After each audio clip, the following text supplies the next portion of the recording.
Bonjour à tous et à toutes et bienvenue au balado Tour à Tour. Dans cette deuxième saison, nous cherchons à démystifier les études à l'université pour ceux et celles qui s'apprêtent à plonger dans la vie universitaire ou qui songent à le faire. Je m'appelle Sarah, je suis agente de communication au service de l'admission et du recrutement de l'UDM. Aujourd'hui, j'ai le plaisir de discuter avec Lorraine Rochat, qui a fait une maîtrise en géographie à l'UDM et qui a fondé le marché en ligne local Zéro Déchet Boku Boku, ainsi qu'Elsa Mondésir-Villefort, qui empoche un baccalauréat en études internationales et qui travaille aujourd'hui sur divers projets de participation citoyenne.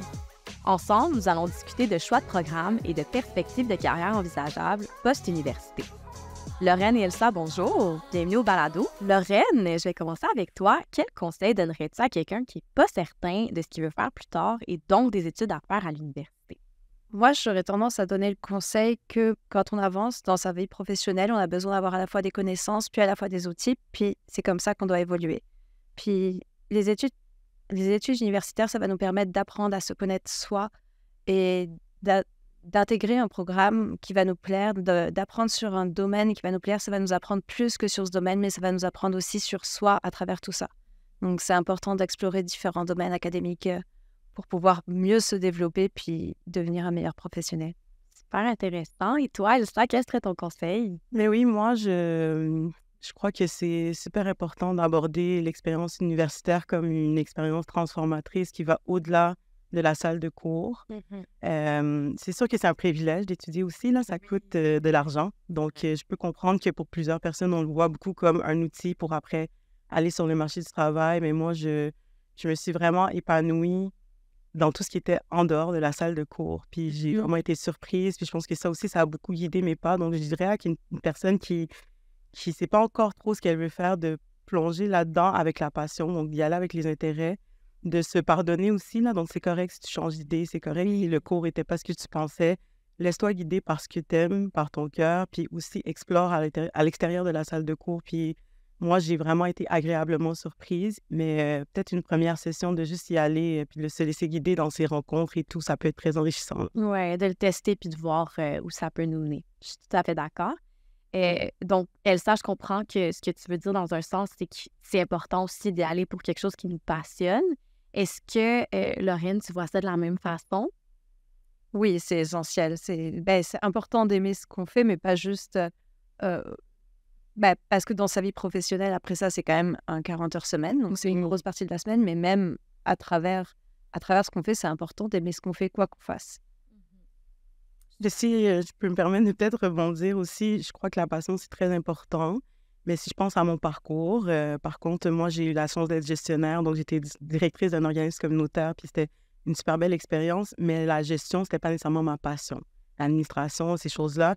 Mais là, j'ai réalisé que ces outils-là me permettraient peut-être de justement explorer des passions. Donc, ça dépend aussi à l'âge qu'on est, où est-ce qu'on en est rendu. Si on est peut-être au début d'une carrière, la passion, c'est le meilleur outil. Mais si on sait ce qui nous passionne, des fois, c'est bien d'aller chercher des compétences complémentaires puis de se dire, OK, ça va être un peu peut-être pas ce qui me passionne énormément, mais ça va me donner des outils pour accomplir de grandes choses aussi. Donc, de le voir sous ces deux couverts-là, ça peut être quand même intéressant. Oui, super intéressant.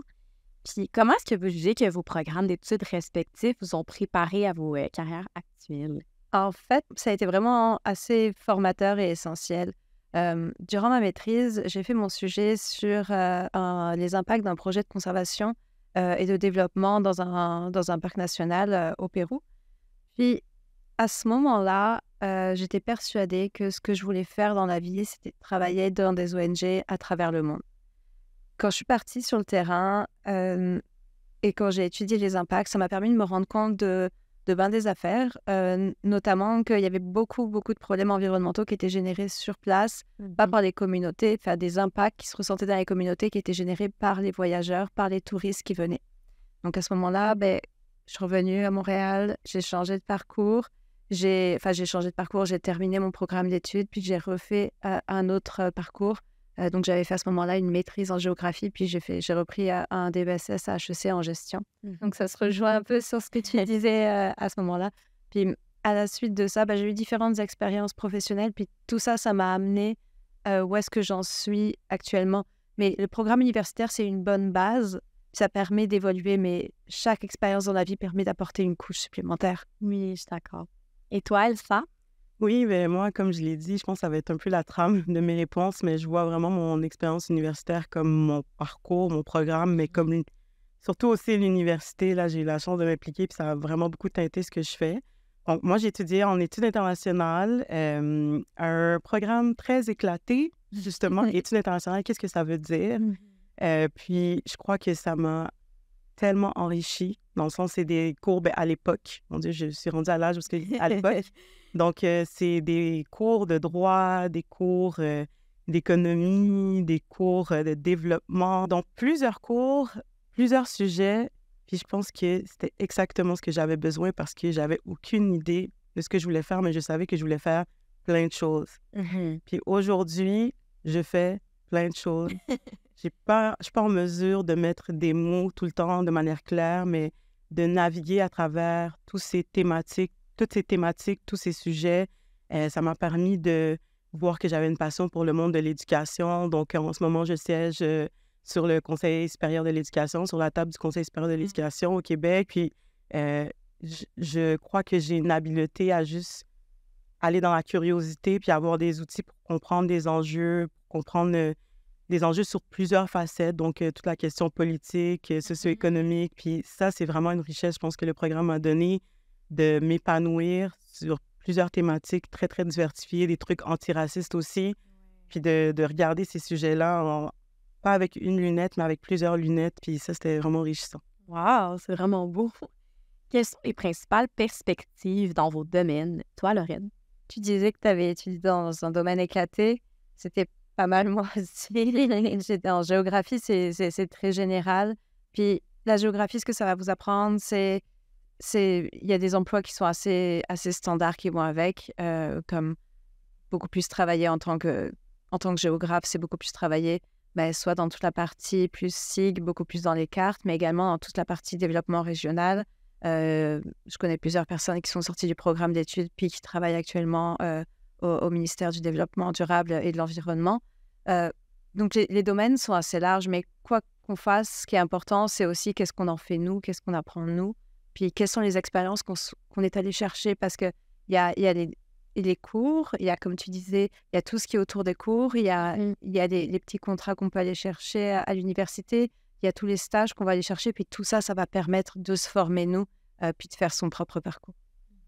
Et dans ton domaine, ça, à quoi ça ressemble? Oui, ben moi, quand je pense à mes collègues, mes anciens collègues étudiants, étudiantes, il y a beaucoup de gens qui se sont tournés vraiment vers les études supérieures, bien entendu. Là, je pense qu'il y a des gens qui ont envie d'enseigner aussi, maîtrise, doctorat, ça c'est le classique, mais c'est très diversifié. Là, en ce moment, quand je regarde mes collègues, je sais qu'il y en a qui sont allés à titre de journaliste par la suite, parce que comme je dis, on touche à beaucoup de choses. Il y en a qui ont voulu faire un bac en droit, fait qu'ils ont poursuivi avec un deuxième bac. Beaucoup de choses au niveau gouvernemental, là, bien entendu. En fait, on touche à la science politique. Donc, j'aurais tendance à vraiment me pencher. C'est comme une réponse plate là, pour quelqu'un peut-être qui nous écoute et qui se dit « Ah, mais moi, je veux vraiment quelque chose. Est-ce que c'est un bon programme ou pas? » Mais je vais y aller comme Lorraine pour dire que c'est tellement un programme large que c'est un peu t'en fais ce que tu veux, là, tu sais. Donc, moi, ce que j'ai gagné du programme, c'est surtout des compétences, en fait. Mais tu sais, j'ai beaucoup appris, là, j'ai toujours une passion pour des questions politiques, etc. Mais c'est les compétences, c'est-à-dire savoir m'adapter à n'importe quel milieu, savoir travailler, puis toucher à plusieurs thématiques. Donc, il y a beaucoup de gens dans le milieu communautaire aussi, beaucoup de gens en affaires publiques. Donc, c'est quand même assez varié, attaché politique, etc.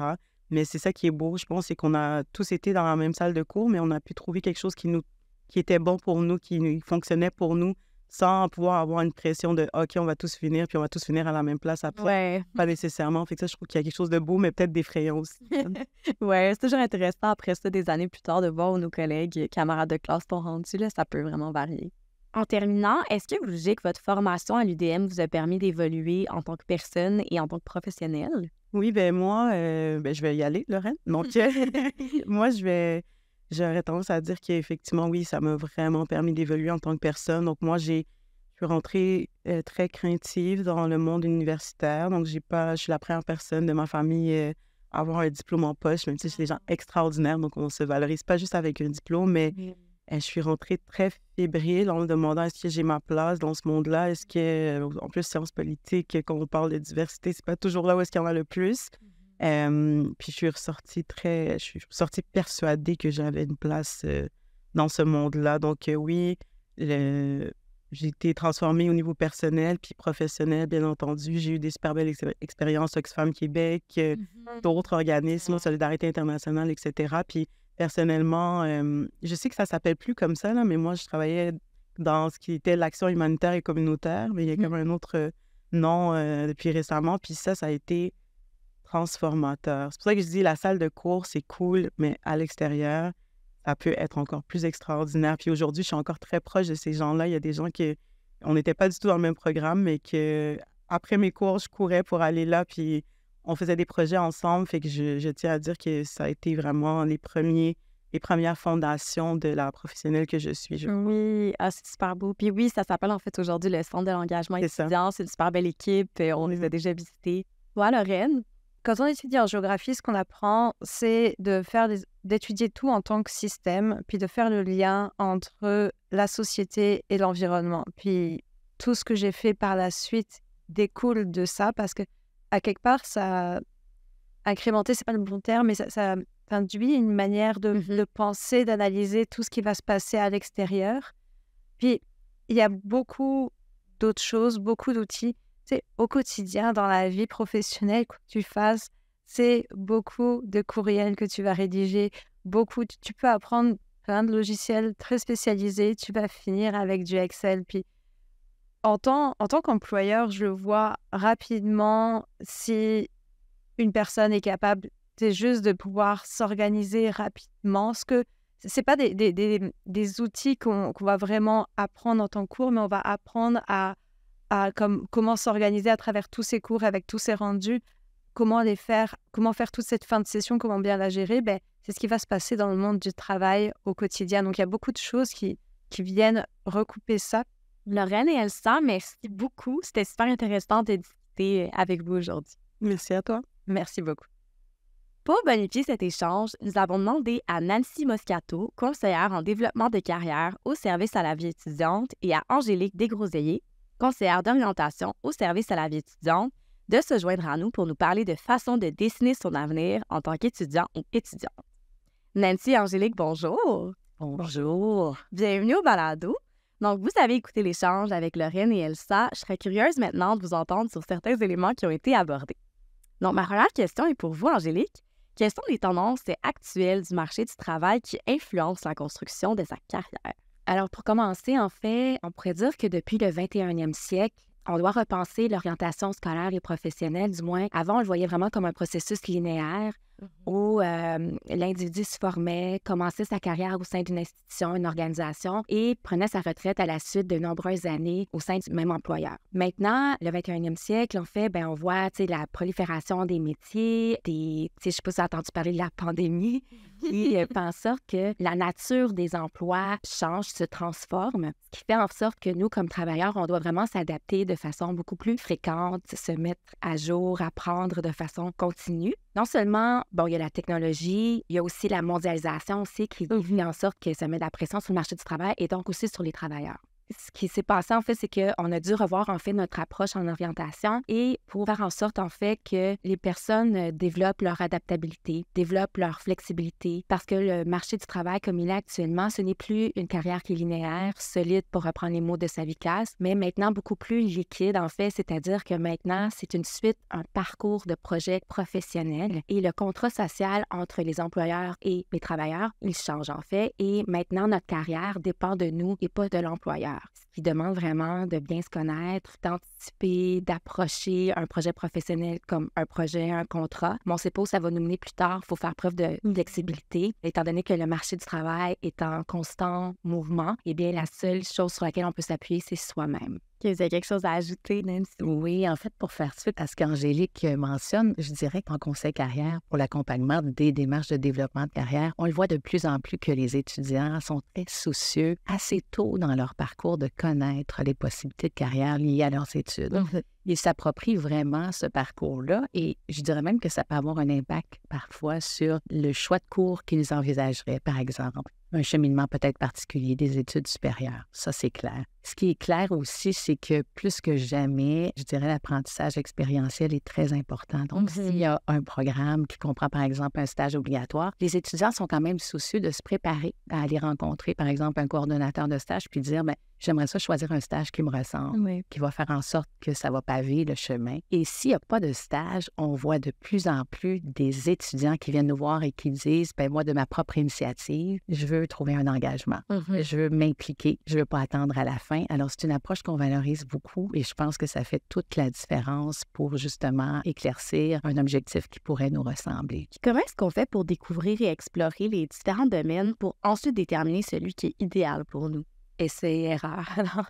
Ben oui, en fait, c'est la connaissance de soi. Donc, c'est d'abord qui je suis comme personne, me comprendre également. Donc, l'approche dont on parle, c'est beaucoup le life designing en anglais, la construction de sa vie. Et donc, ça demande de comprendre notre passé, d'analyser nos expériences actuelles pour mieux définir, déterminer des projets futurs qui vont vraiment nous permettre de nous accomplir, de nous épanouir sur le plan personnel et professionnel également. Donc, la compréhension de soi, ça veut dire comprendre nos intérêts. Les carrières, maintenant, ne sont plus linéaires, comme je mentionnais plus tôt, elles sont protéiformes. Donc, les parcours se suivent et ne se ressembleront pas nécessairement, ce qui fait en sorte que des fois, de plus en plus, on mène une carrière qui est beaucoup plus protéiforme, qui est beaucoup plus diversifiée, puis qui nous surprend même. Tu sais, on se dit, ben mon Dieu, il y a 10 ans, jamais je penserais être dans ce projet-là professionnel, mais ça me ressemble, puis j'aurais jamais pu le planifier plus tôt. On est plus dans la connaissance de soi pour mieux comprendre quelles sont les possibilités où je peux vraiment m'épanouir comme individu, mais qui suscitent aussi mon intérêt, qui donnent du sens. On est beaucoup dans qu'est-ce qui donne du sens dans ce mouvement-là continuel, si je reviens avec ça, avec le marché du travail. Donc, les valeurs, c'est ça. Je pourrais commencer avec ça.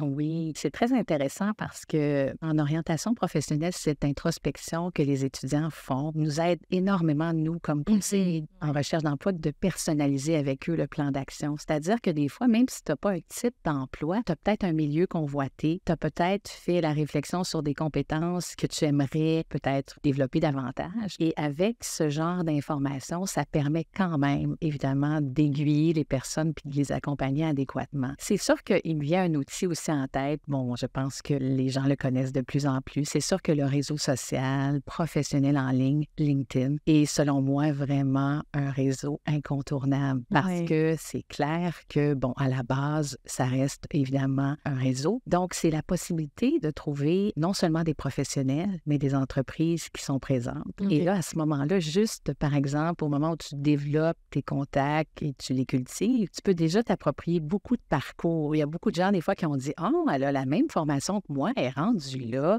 C'est possible, il faudrait que je lui parle. » Donc, on a déjà en soi la possibilité d'explorer des domaines professionnels. C'est sûr qu'après coup, ça reste une plateforme qui fonctionne un peu avec, si je pourrais juste simplifier, une espèce d'algorithme qui fait en fait que ça structure vraiment le réseau. Donc, tu peux avoir toutes sortes d'informations sur des carrières qui pourraient nous convenir. Donc, moi, je trouve que c'est une façon vraiment incroyable, je pense, d'entrevoir des nouvelles possibilités et ça nous amène peut-être à dire ce qu'Angélique disait, ce qui est plaisant aujourd'hui et peut-être que vos étudiants l'ont témoigné, c'est des parcours multiples. C'est qu'on se rend compte que les personnes peuvent faire tellement de choses parce qu'ils partent d'eux. Et évidemment, ben, par la suite, on peut initier des collaborations puis ça peut prendre toutes sortes de formes. Super intéressant, merci. Finalement, quels sont les événements et les services à l'UDM sur les possibilités de carrière pour que les étudiants et les étudiantes trouvent le domaine qui leur ressemble? Bien, en premier lieu, je pense que le fait d'être rattaché au service conseil carrière, c'est sûr que je ne peux pas passer sous silence les journées carrière qui vont ponctuer évidemment les semestres et l'année en cours. Donc, ça reste toujours évidemment la possibilité d'aller à la rencontre d'employeurs et évidemment de personnes qui peuvent parler des possibilités. Mais ce qui est plus crucial, je pense, c'est la collaboration qui existe, je pense, à l'Université de Montréal. Nous, on pense entre autres à 2 événements de carrière qui se sont faits avec plein de personnes inspirantes, des responsables de programmes, des coordonnateurs de stage, évidemment notre service. Et ça forme des événements. Je vais donner 2 exemples. Par exemple, ça fait plusieurs éditions qu'on fait cet événement-là qui s'appelle Bio-Coalition. Donc, c'est vraiment un regroupement, par exemple, des programmes en sciences de la vie. Et ça fait en sorte qu'on a accès, pas juste à des employeurs, mais des témoignages de diplômés, des professionnels qui évoluent dans le domaine et souvent des panels où on peut avoir accès à toutes sortes de parcours atypiques, ce qui donne vraiment une idée des multiples possibilités qu'on peut avoir et puis qu'un chemin peut mener à plusieurs opportunités. Puis les associations étudiantes aussi, ils font des superbes choses et ils prennent le temps de nous dire parfois, bien, pourriez-vous venir parler de telle chose, telle chose. Donc, moi, je pense que plus le besoin est identifié, on peut faire des belles choses sur mesure. On peut essayer d'être le plus possible parlant pour eux. Et il faut continuer de collaborer ensemble, alors avis à tous les personnes de l'université. Et je finirais juste, avant de passer, peut-être, bien, c'est sûr que notre service conseil carrière, on accompagne évidemment les étudiants dans leur recherche d'opportunités professionnelles, puis ils ont droit à notre service tout au long de leurs études et jusqu'à 2 années après. Donc, c'est sûr qu'on peut les aider, évidemment, à décortiquer c'est quoi les types d'emploi, c'est quoi les possibilités. Donc, ils sont les bienvenus. Et puis, le service d'orientation scolaire et professionnelle, eh bien, nous, c'est ça, on accompagne les étudiants et étudiantes à mieux se connaître, identifier, admettons, dans leur parcours scolaire ce qui a été source d'intérêt, les compétences qu'ils aimeraient développer davantage. Donc, des fois, ça détermine des cibles avec mes collègues en conseil carrière qui, là, ils élaborent des stratégies pour atteindre ces cibles identifiées en orientation. Nous, on est vraiment aussi dans, bien, qu'est-ce que tu veux faire comme première démarche sur le marché du travail? Comment tu peux oser? Comment être créatif? Tu sais, je pense que oui, tu sais, les carrières sont multiples maintenant, mais c'est aussi faire preuve de créativité et d'oser aussi faire des choses qui nous ressemblent, qui suscitent notre intérêt, pour reprendre les mots que je viens de mentionner. Et puis, voilà. Et donc, on accompagne les gens à mieux se connaître, mieux se comprendre. Et le service information scolaire et professionnelle, eux, vont aider à savoir si j'ai une cible que j'ai identifiée, mais qui nécessite d'autres connaissances. Donc, ils vont plus les informer sur d'autres formations d'appoint ou bien leur indiquer un peu les titres d'emploi, tout ce qui est information scolaire et professionnelle. Donc, nos personnes étudiantes sont vraiment bien accompagnées en utilisant nos services concernant le développement, la construction de leur carrière. Nancy, Angélique, merci beaucoup. Je suis certaine que ce que vous avez apporté à la discussion aujourd'hui va aider et rassurer plusieurs personnes. Un grand merci. Merci à vous. Voilà ce qui met fin à l'épisode. Merci à tous et à toutes de votre écoute. Je tiens à saluer une fois de plus mes invités et à remercier la Bibliothèque des lettres et des sciences humaines pour le chaleureux accueil. Vous avez aimé le balado? Je vous invite à découvrir nos autres épisodes, dont ceux de la saison 1 sur les études au cycle supérieur, sur votre plateforme d'écoute préférée. À la prochaine!